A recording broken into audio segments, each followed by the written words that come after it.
আসসালামু আলাইকুম, চলে আসলাম আরেকটা নতুন ভিডিও নিয়ে। আমি আজকে রান্না করব হচ্ছে পোলট্রির পাতা দিয়ে মাছ ঝুরি করব। এই পাতাটা একটু মজা লাগে, যে মাছগুলো একটু মানে ইয়েটিও হয়, অনেক দিনকার ফ্রিজে থাকে, মজা লাগে না যে মাছগুলো। এই পাতা দিয়ে রান্না করলে, ঝুরি করলে মজা হয় না। এই পাতা দিয়ে মাছকে ঝুরি করব। এই যে পাতাগুলো তুলে নিয়ে আসলাম, এখন আমি এগুলো ভালো করে ধুয়ে নেব। তবে মাছের পরিমাণ দেখে দিতে হবে, কতটুকু মাছ আছে। মাছের তুলনায় পাতা একটু কম হবে, অত বেশি দিলে আবার মজা লাগবে না। মজা লাগবে কিন্তু অনেকে পছন্দ, অল্প দিলে ভালো লাগে, অনেকে আবার বেশি পছন্দ করে। যার যার পছন্দ অনুযায়ী সে দিবে। এটাই আমি এখন এগুলো ধুয়ে নিতে ভালো করে। এখন আমি তেল দিয়ে দিলাম, এখন এখানে পেঁয়াজ করে রাখছি, সেই পেঁয়াজ কেটে দিয়ে দেবো।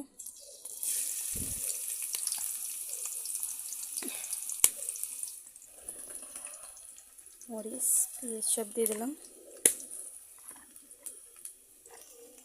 তবে পাতাটা যেখানে সেখানেই হয়, রাস্তার সাইড দিয়ে, বাগানে, এগুলো খুঁড়ে পাওয়া যায়। এগুলো কেনা লাগে না, এগুলো সাইডে ছড়িয়ে পাওয়া যায়। গ্রাম যারা থাকে তারা বলতে পারবে, আশেপাশে পাতা পোতা দিয়ে হয় আর কি, এগুলো বাগানে দিয়ে। পেঁয়াজটা যখন একটু বাটানো হয়ে আসবে, তখন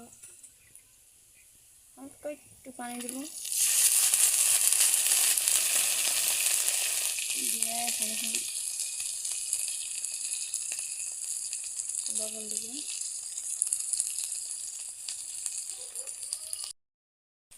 লবণ দিলাম, এখন হলুদ দেবো।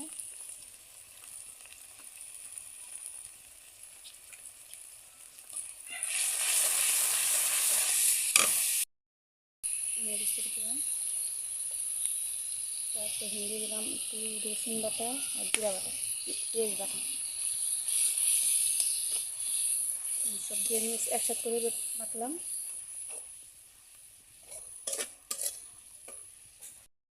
একটু নাড়াচাড়া করে যখন একটু মশলাটা কষানোর মতো হয়ে আসবে, তখন দিয়ে দেবো হচ্ছে মাছ। মাছগুলো আমার অনেকদিন ধরে ফ্রিজে ছিল, সাথে সাথে হয়ে গেছে, সেই জন্য ভাবলাম ওরা দিয়ে কিন্তু সেটা রেখে দিতে।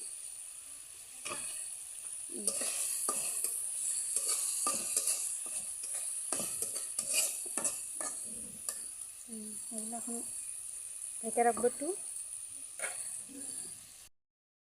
যে পাতাগুলো ধুয়ে রাখলাম সেগুলো এরকম কিছু ধরে নিলাম, এখন দিয়ে দেবো। যখন ভেঙে আসবে তখন আধা ঘন্টা করে মাছগুলো একটু ভেঙে নেবো, নিয়ে দিয়ে দেবো এগুলো।